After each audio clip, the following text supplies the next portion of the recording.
flip to the young. Marcus Garvey at the desk, used to have to push up.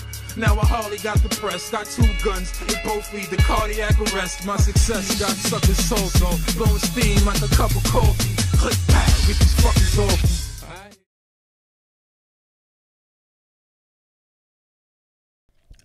Bullpen Battle League was dope. Very. It was scheduled for 6 battles. Yep. The QPs was booked. They didn't show up. From what I'm hearing, John Doe, Syndicate Cartel, Black Ice, he was saying that John didn't book them directly. They went through a sponsor. And he pulled him out the battle. He's like, yo, you got to contact me to use my battlers. I made him pull out. And Clean, from what I'm hearing, is telling everybody, yo, I'm on some real nigga shit. I'll fuck with John Doe. It is what it is.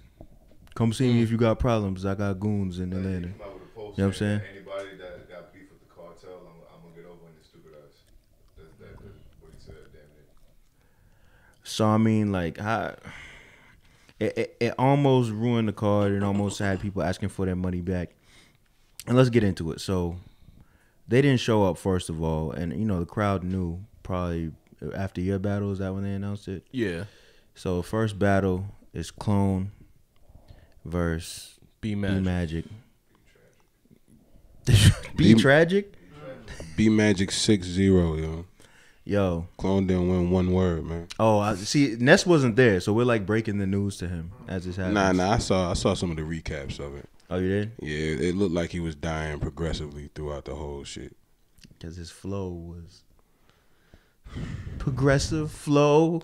This nigga. That's one. I'm gonna count how many times you do that. That's one. That is one. I don't know where we're at with B Magic right now. I thought he was coming back. I thought he was doing good before this. He was great versus Bourne. He was great versus E. Farrell. He got another one in between that, didn't he? Or before it or something like that. I'm not sure. This is like his 4th one back. But this is his 3rd time on Bullpen. I mean, up until now, his last 3 have been dope. You know what I'm saying? And when I was talking to him, he just was like, it felt like it was a bullpen curse. You know what I'm saying? That's what he said, because I had heard his rounds. He had them. You know what I'm saying? It wasn't a situation where he wasn't prepared or he wasn't focused for the battle or didn't care. Like, you know what I'm saying? He actually cared. So, I'm not sure what happened. I'm not sure why he wasn't able to get it together, but that shit happens, man. It could be a situation to where, like he cared so much that he put that pressure on himself. Right. Another But you still got to die, nigga. You ugly as hell, and you black, nigga. Yo, how did you go from compassionate? Yeah, I know, that was crazy. So I fuck with you Magic heavy, man. The thing was too that he elected not to get paid for this. Clone elected not to get paid, and the winner got what both of them would have got paid. So he had. That's actually fire, and I would like to see that for more battles. Yeah. That's fire. So second battle. That was the 3rd battle, right? Nah, we were second. Oh, you were second? John and Chilla goes. Just tell us your experience. Yeah. John 30, nigga. John goes first, right out the gates to put pressure. I kind of figured he was going to do that. Kind of wrote my rounds that way. And his first round was dope. There was some mic issues where, his mic, especially toward the end of his round, people say they couldn't really hear him. It was cutting in and out. So I went my first round. I felt like, kind of put the pressure back on him. I think most people gave me the first round in the building. I think they'll give it to me on camera too. Second round, we just resorted to switching mics back and forth because, we wanted to make sure everybody could hear John. So we switched mics. John's second was fire. He had some good bars, some dope angles. I feel like in the room, that was probably his strongest round as far as reaction. And I think it was my weakest round as far as reaction. Second. My second? Yeah. Okay. So I feel like going into the third, most of the building had it 1-1. I think the third is super close. Definitely was 1-1. Yeah. And I think the third was super close.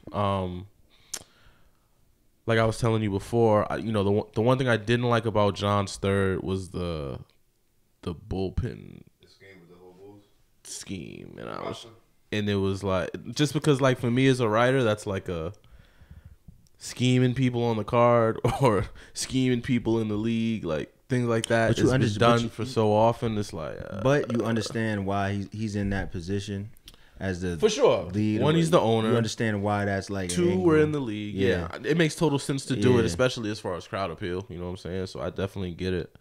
So you thought and it went over well. You know what I'm saying? So you thought you won 2-1 because of that angle? I just think my third was better. Not necessarily because of anything he said or didn't say. I just thought my third, the angles I took, I thought was a very interesting approach, because I didn't mention him stealing bars, but I kind of took it to a different level. Mm-hmm. And I kind of tried to paint the picture that he's a thief, but it's not it's not because he's gonna take everybody's bars. He's a thief because he took this from that person. He took these battlers from this place. He took this editing style from this person. You know what I'm saying? So I kind of broke it down in a way to make you say, okay, yeah, John is a thief, but not for the reasons that we've been calling him a thief for the past 4 years. You know what I'm saying?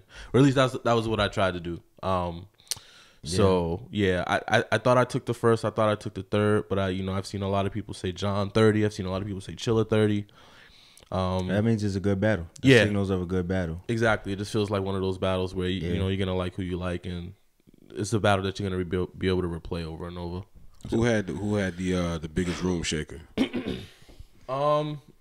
Might have been my John scheme in the first round. I don't know. What would you say, D-Rec? From what you can remember. John had some joints in the second round where he played up to the crowd well, but I don't. Like his multiple choice got rocked big too. He said you're gonna get the same multiple choice Mr. Wavy said the same one, but everyone knew it hard, and people were graduating. They were throwing their hats in the air. You know what I'm saying? It was crazy. On Ness, and just you weren't there, so I think one of the highlights of the whole event for me, or the whole weekend, was Chilla had this whole scheme where he was saying, just what he was saying about John stealing for different reasons, where he was like, yo, like a bullpen is where they keep the young bulls and hold them back. And then he had it, don't let me butcher it, but you also said like a bullpen is in baseball too, right? Yeah. And so I took bullpen and I broke down the different definitions of bullpen and what it is. You know what I'm saying? So it's like along the lines of like, a bullpen is a place designed to keep bulls confined, where they stop from escaping, and it's a place for backup pitchers who the managers ain't starting the game with, and it's a place where niggas wait in court before they start the arraignments. But it's bullpen over bullshit. You know what I'm saying? So I played into that angle, kind of. You know what I'm saying? Like no one's used that angle on anybody from bullpen. That was dope. And that's the best person to use it on. Exactly. You know what I'm saying? But I just didn't want to like. I'm at a point now where I don't want to just show up and rap for 3 rounds, just like bar. You know what I'm saying? Like some battles maybe, but not with John. You know what I'm saying? Like there's way too many ways. I was gonna ask that. Yeah, I was gonna ask that. Like, what's your approach? Chilla Jones versus John. You locked in. You sitting down to write. What are you thinking? What's he gonna come at you with? What are you thinking in that regard? In that regard, it was really just.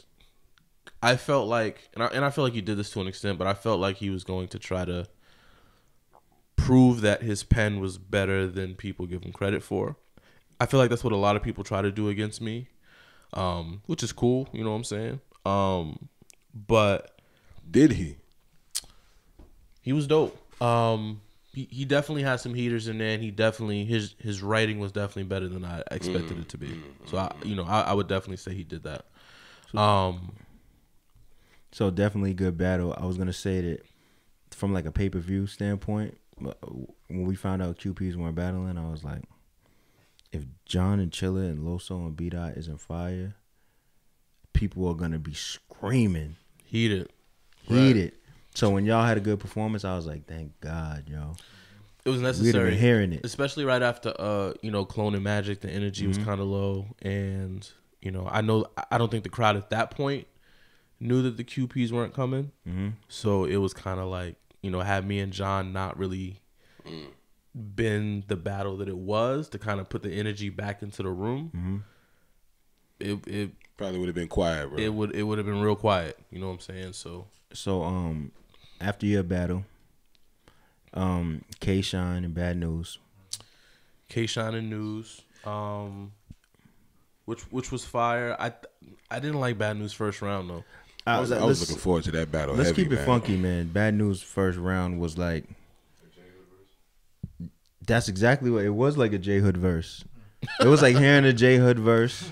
It was like he threw together like every just would throw out a random punchline, or not even punchline, just raps that he had. I don't know if his strategy was to play dummy for one round and then turn up. And somebody even said during this like somebody was like, "This nigga's trash," and somebody in the crowd was like, "Nah, he always does this. His second rounds always be fire." And I was like, playing that sleeper role. I don't think that's a good strategy, but I mean, like you wouldn't want to be known for like, yo, this first round was a throwaway. But yeah, I mean, I can't see sitting down like, yo, I'm gonna write some garbage for 60 bars. I mean, it wasn't like that. It wasn't just like it was just boo garbage, but it was just like ineffective, just regular lines that didn't really hit, but they weren't booable. You know what I mean? Yo, K-Shine whooped on him in the first round. It was like, oh, K-Shine went it's crazy. gonna be 3-0. K-Shine went crazy. Second round, Bad News went kind of stupid. You know what I mean?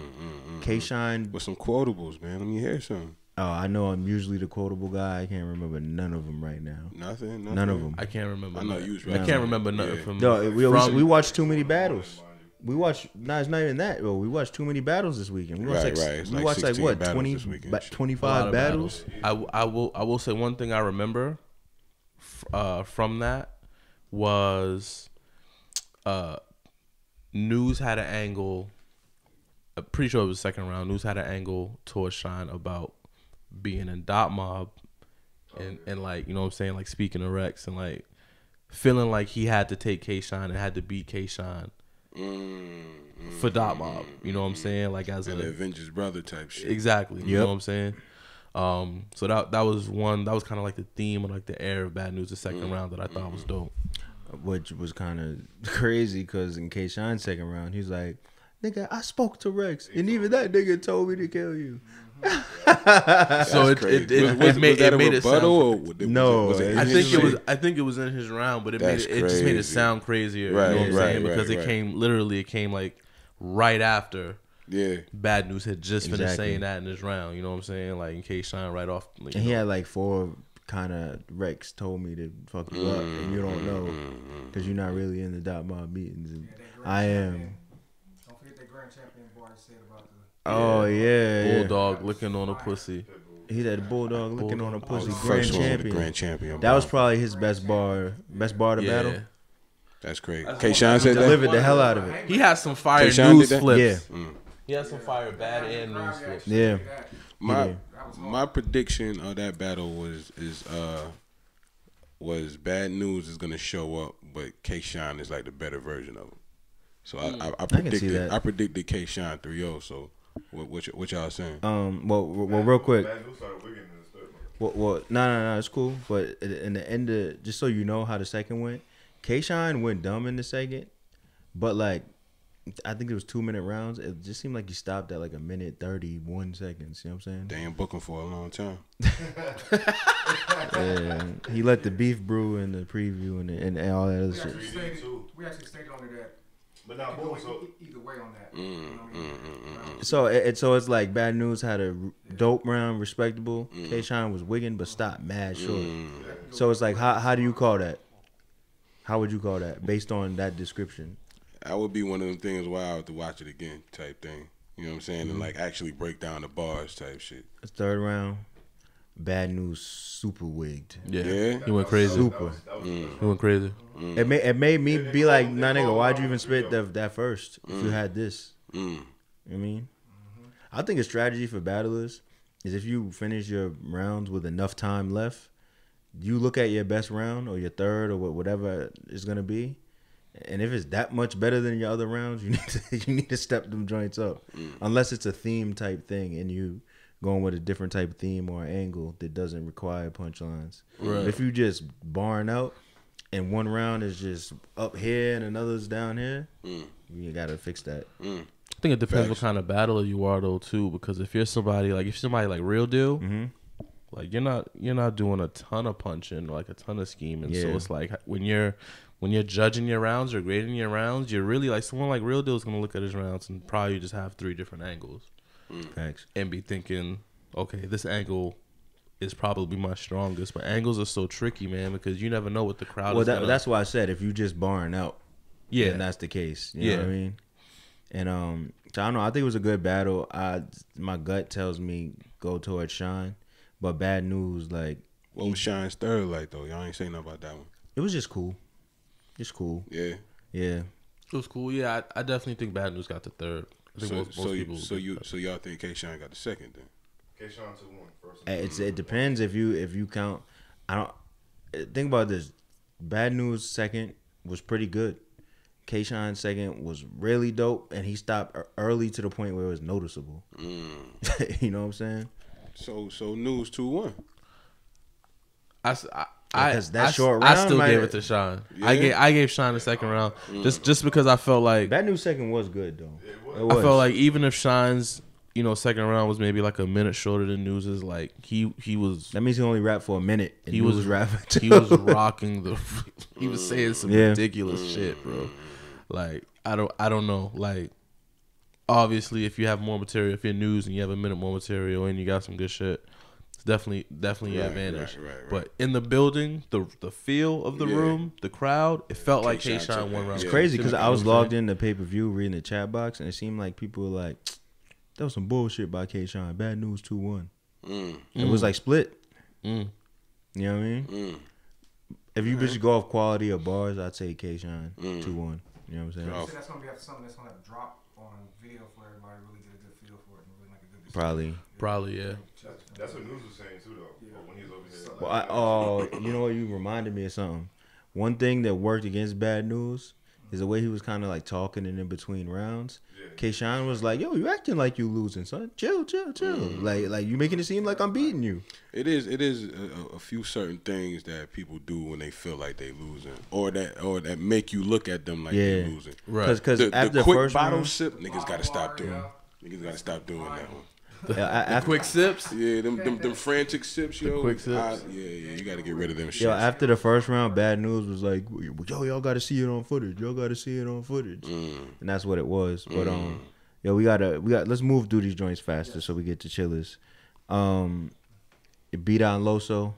Battle of the night. night. My prediction on that one was Loso knows he's my man. He's great, but B-Dot is the only person I look at and think I can't beat at his best.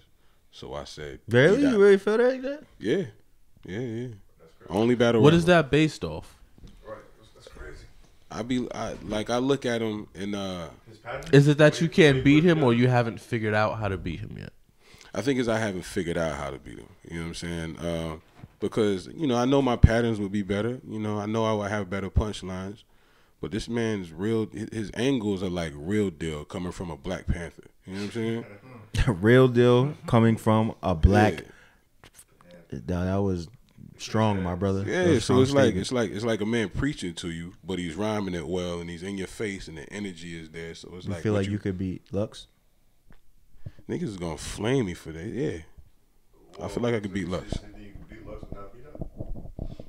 Probably because I'm not saying more I'm not direct than I'm not Lux saying is. I'm not saying I'm not better. I don't think I'm better, but I don't. Like it's a lot of things. It's a lot of things. You think you could make a strategy that would make you beat Lux easier than a strategy to beat B-Dot, basically, right? Because I can write. I think as far as writing, I think a lot like Lux. Well, this shit ain't really about me. You know what I'm saying? We just I was just trying to opinion, yeah. Yeah. I mean, as far as writing goes, as far as writing goes, I think a lot like Lux. When I hear him say something, a lot of times I can say, "Oh shit, why didn't I think of that? That's something I would have thought of." Other times it would have been, "Oh shit, I would have said that different. I would have said it better." You know what I'm saying?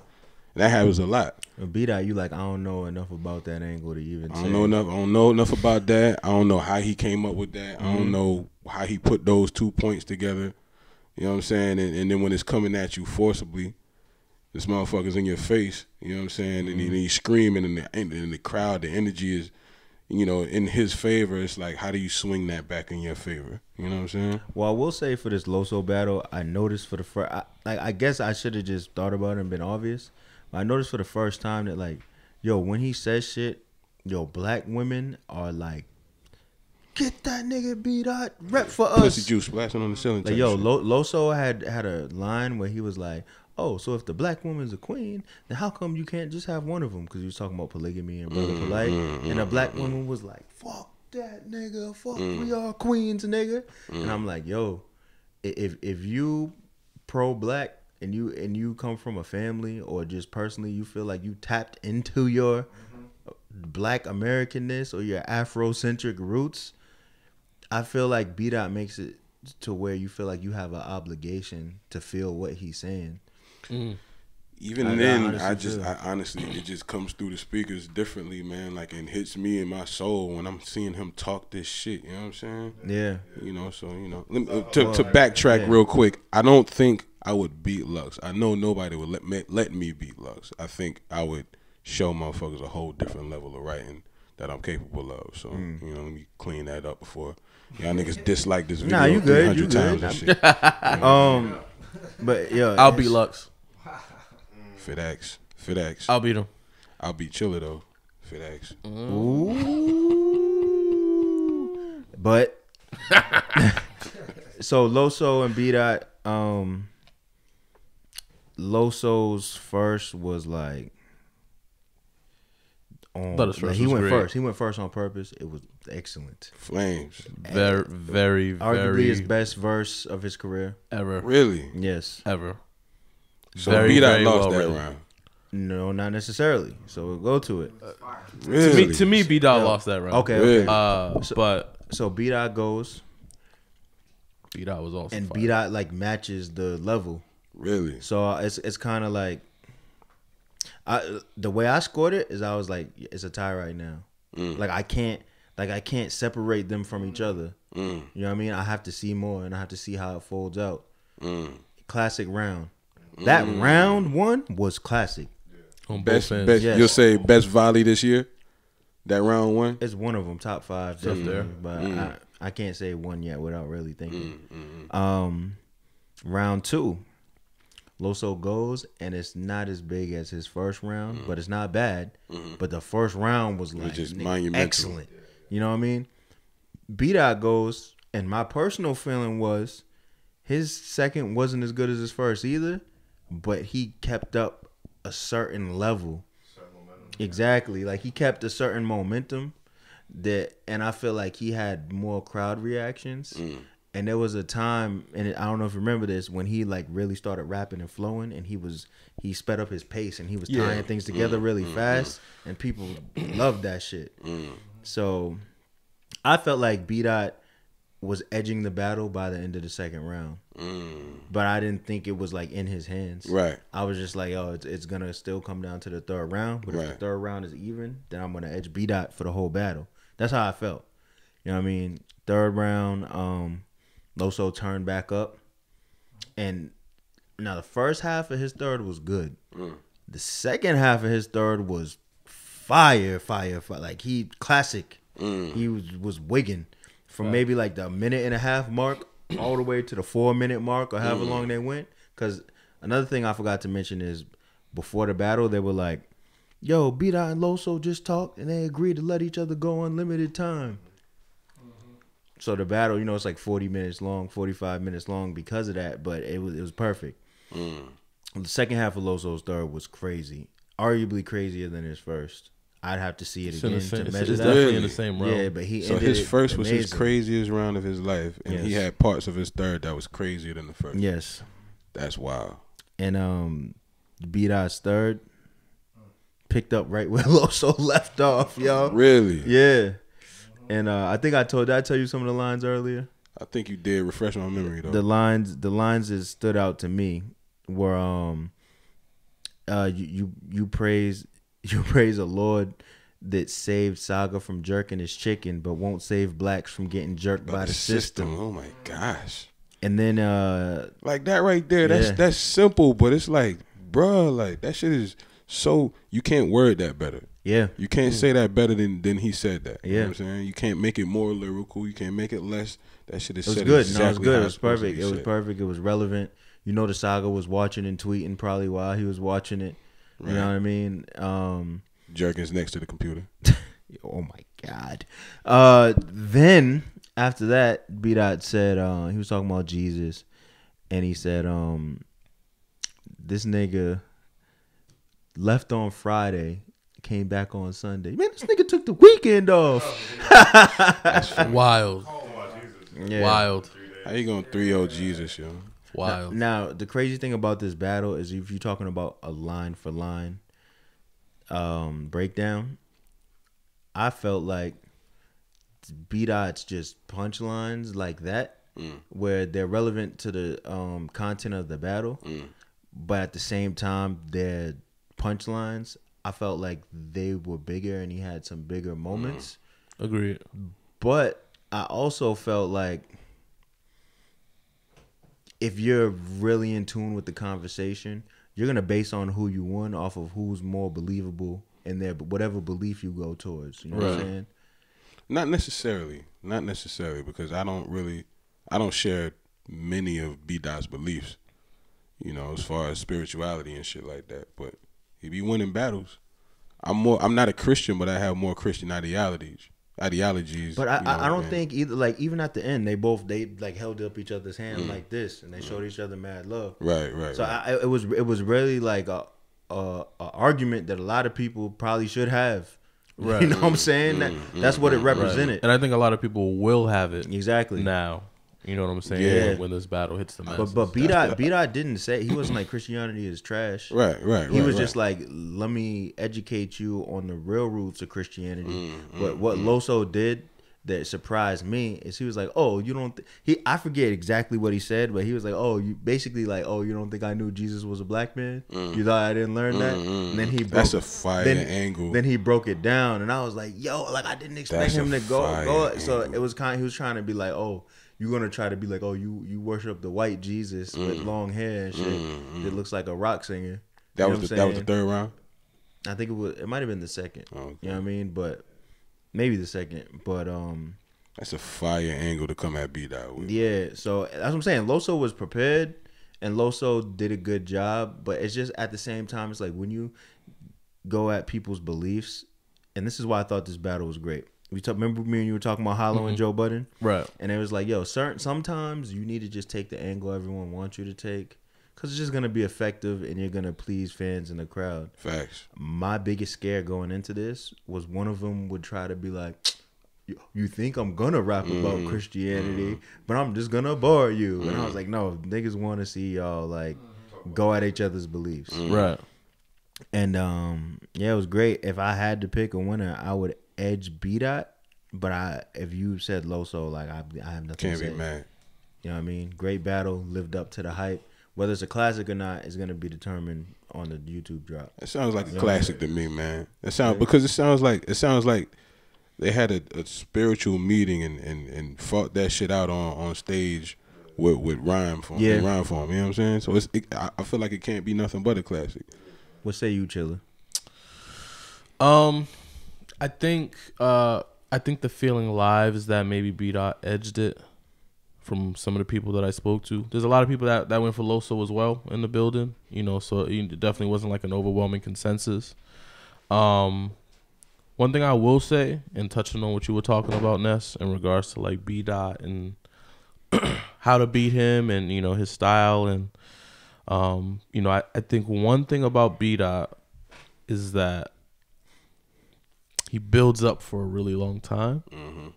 And I think that's one big contrast between B Dot and Loso's style, because Loso will get to a point in 4 bars and he'll have some wordplay intricately weaved in and out. You know what I'm saying? Like the Nubian Queens, and you know what I'm saying? Yeah. Whereas B Dot will take a syllable run and he'll 8, 10, 12 bars and he'll build it up. And then boom, that 12 bars is gonna hit you. You know what I'm saying? But I wish B Dot would condense that. You know what I'm saying? And maybe that's part of B Dot's allure that he builds up for that long, and maybe it's like when you hold the B button and you charging up your punch. You know what I'm saying? But you know what I feel like though? It's called battle rap, and not too many people know how to rap. They just know how to battle. So sometimes when like I understand that something might be more effective for the battle aspect, but the rap aspect, I feel like it's good because you get to see him rap. You get to see him varying flows, the volumes, the voice inflections. I think it's only good in a situation where you have unlimited rounds, or where you have and this is why it was so effective for Verb to enforce time limits with B Dot, because he's going into it knowing, okay, I know what you're gonna do. You're gonna build up your joints. It's gonna take you 20 to 25 seconds to get to every punch, and if I stop you at 2 minutes or 2:30, I know you're gonna rock the room 5 times. So how I'm gonna write my round is I'm gonna rock the room 6 times. Do you think he would be as effective if he condensed it? Because like, you know, it's like 5 battlers that you know is gonna show up and be effective every time. You know what I'm saying? Whether people like it or not, like Sharon. True. You know what I'm saying? Charlie Clips, even if he's prepared or not. You know, B Dot and a couple others. You know what I'm saying?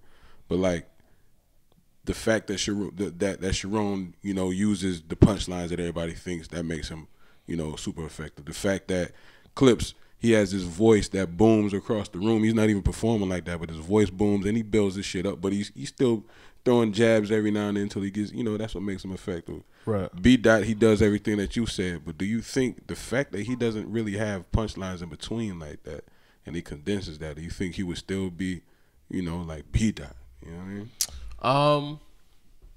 I don't know, man. Like I said, I think, you know, like I said, maybe part of his allure is the fact that he does it that way and that he builds up that way. Maybe that's a niche of his style. You know what I'm saying? Maybe he would sound less like B Dot if he condensed at this point. You know what I'm saying? I think the thing about B Dot too is that, as far as things being relative, it's still early in his career, man. Like, you know, this, I don't even think he's 10 battles in. It's like 7 battles, bro. You know what I'm saying? 7, 8 and battles. his trajectory has been so crazy. And that's why I feel like, you know, even you talking about not having a strategy for him, we haven't seen enough of him, You know what I'm saying? So it makes him more dangerous that you have less to study when going against him, as opposed to Disaster with 144 battles, or DNA with 112 battles, or Thesaurus with 126 battles, or even to scale it down, Real Deal with 80 battles, or you know what I'm saying? Like, when you're going against somebody who's as potent as B Dot, and you have 6 battles to look at and study and say, how can I beat him? It's obviously a tougher task, you know what I'm saying? Yeah. Especially with his writing style and what he represents. I think he's one of those people like Head Ice, where you have like Head Ice, like you have to put him in front of Carter Deems, or you have to put him in front of somebody who can neutralize what he does. I don't know if there's anybody that can neutralize what B Dot does. I don't remember we were talking about Sharon and how Sharon is just like, stop putting them against black people and people who aren't funny, because it's just, at this point, it's kind of like what do you want? Like, what do you want to happen? The same thing that's been happening. But I'd be interested to see the, even, I'm not saying I want to see this, but I'm just be interested to see the type of angle a dude like B Dot would take against Sharon. I think I can see him taking that battle. I can see him taking I actually want to see that battle. B Dot in Real Deal. That would be a crazy battle. Because, but let me tell you, you know what I'm saying? Because I don't want to see a battle in where B Dot is very strategic, and he's always taken battles where he's had angles to exploit. Right. So he battles Danny Myers, and he talks about, you know, baby moms, Danny's baby moms and 10 kids and blah, rib blah, from your side. You know, he battles Verb, and obviously with Verb he has a lot of angles. He talks about Mike Brown. He talks about, you know, et cetera, et cetera. He battles Daylight, Loso. It's the Christianity thing. He battles Daylight. So it's like, one, I want to see B Dot battle somebody where that obvious angle, or that big angle isn't there. It's definitely difficult writing for Real Deal. Most difficult for me ever. Yeah. Out of everybody about it, he's the most difficult person I ever had to write for. Super fast. And I told you the other day, I think that was, watching you battle Real Deal was a turning point for me. I felt like you were able to step outside of your comfort zone. You did. And you did. go That on was crazy. 10 and show people that you weren't just I'm a boring writer, chiller. It was Right. kind of like to go toe to toe or beat Real Deal. You can't just sit there and have bars. So Right. And that's a big reason why I want to see that matchup. You know what I'm Yeah. saying? Outside of the fact that I think they're both very surgical with angles, and I feel like Real Deal would be the type of person that can pick B Dot apart in a way, or from a perspective that maybe we don't have, or maybe that we don't share. You know what I'm saying? They have a Because- similar method of attack, man. Very. You know what I'm saying? Yeah, it's like they put this piece of you on the table and they chop that, they dissect that shit in front of you. Right. And it's like, damn, I ain't even know that about me, man. Right, you know what I'm saying? So I think that battle, like if B Dot were to ever make a URL debut, I would love it to be versus Real Deal. I don't want to see B Dot versus any other Christians. I don't want to see him against anybody who you know, any type of religion or any type of. I don't want to see any of that anymore after B Dot and Loso. It was a fire battle. It was classic, whatever you want to call it. Cool. Now I think the test is going to be, can you put B Dot in front of a Tay Rock? Can you put him in front of a Real Deal? Can you put him in front of somebody who's just so overwhelmingly great at what they do? Is B Dot going to have the ability to strip them of their powers? I think what separates B Dot from a lot of the people who have topic based raps is the fact that when he hits a punchline, it's a real punchline. Every time. It's not just Every time. like I slapped some shit together to get a cheap O&I. Right. Or like I said something that people couldn't believe, so I got an O&I. It's like I built up to an actual fire punchline and just attached that shit to it to make it more impactful for the situation. Right. So I can see that he has the elements that you know, make up a dope punchline anyway. But all in all, Bullpen battle, even though it was only 4 battles, I thought it was dope, man. It's high quality, man. It was high quality. Clone, high quality performance. Clone is crazy, by the way. Yeah, he went crazy, and he went Clone is crazy, crazy. and he went crazy. Let me ask y'all this about the Clone and B Magic battle. Do y'all think that Clone would have beat a good B Magic? I think he did more than enough. He would have done more than enough to make it debatable. Yeah. At least. At least. Me having heard Magic's rounds, I think Magic would have beat him. Would it have been clear? Probably I not. don't think so. Clone, Yeah. Clone had that room shaking. That man is crazy. He had that room shaking. Y'all stop playing with that man, man. That man is crazy. Nah, he's dope. But yeah, Bullpen was dope. Super. Bullpen was dope. That's what it is.